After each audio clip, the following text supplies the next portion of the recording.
جتنا اچھا آپ نے یہاں پہ یہ بنایا ہوا ہے جنازہ گاہ کو، کبھی کوئی ایسا واقعہ بھی ہوا ہے کہ کوئی بندہ کسی کا جنازہ پڑھنے کے لیے آیا ہو اور اس نے یہ اتنا خوبصورت جنازہ گاہ دیکھ کر یہ وصیت کر دی ہو کہ میرا جنازہ بھی یہاں پہ پڑھا گیا؟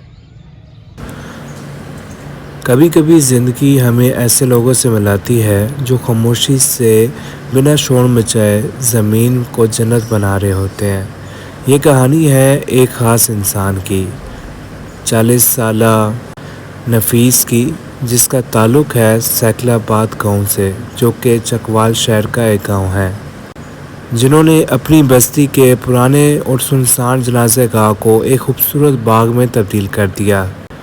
جس جگہ کبھی خاموشی، دکھ اور تنہائی ہوا کرتی تھی، آج وہاں ہریالی ہے، پرندوں کی چہچہاہٹ ہے اور پودے ہیں جو جیسے انسان سے محبت کرتے ہوں۔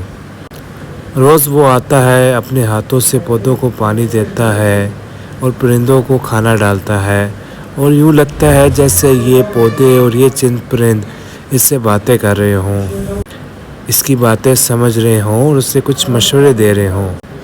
یہ صرف جنازہ گاہ نہیں ہے، یہ اس کی نیت ہے، اس کی محنت ہے اور اس کی محبت کا عکس ہے۔ جنازہ گاہ میں 1000 سے زیادہ مختلف اقسام کے پودے لگائے گئے ہیں۔ علامہ مکین بتاتے ہیں کہ جب کوئی جنازہ رات میں اس جنازہ گاہ پہ ہوتا ہے تو وہ پودا جس کو رات کی رانی کہا جاتا ہے، اس کی خوشبو نہ صرف پورے جنازہ گاہ میں بلکہ پورے گاؤں میں پھیلی ہوتی ہے۔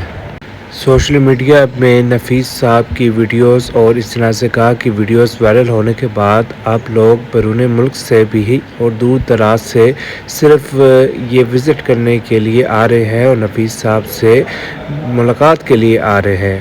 آپ کا بھی جب بھی جانا ہو سیکلہ آباد گاؤں میں تو نفیس صاحب سے ضرور ملاقات کیجیے گا اور اس جنازہ گاہ کو بھی ضرور وزٹ کیجیے گا۔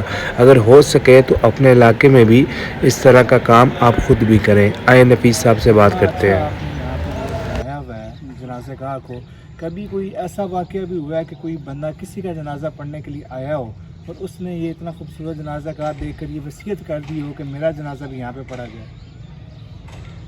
ایسی تو بات نہیں ہوئی آج تک، کیونکہ باہر سے بندے جاتے ہیں وہ تو اپنے اپنے قبرستان اور جنازہ گاہ میں۔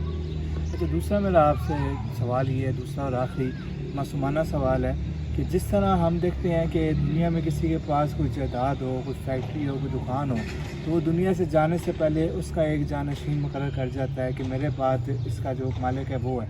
تو آپ نے کے پاس جو یہ دولت ہے، اس کا آپ نے کوئی جانشین مقرر کیا؟ میرا بیٹا تھا علی حسن نفیس، وہ ابھی دوسرا سال ہے، عالم بننے چلا گیا 8 سال کے لیے۔ ویسے میں جب بھی ویڈیو بنتی ہو میں کہتا کہ وہ علی حسن ان پودوں کی اکیلے کیئر کر سکتا، تو اب بھی میری جگہ پہ کوئی اور نفیس آ جائے گا جو میرے سے بھی زیادہ کیئر کرے گا۔ جزاک اللہ، بہت شکریہ۔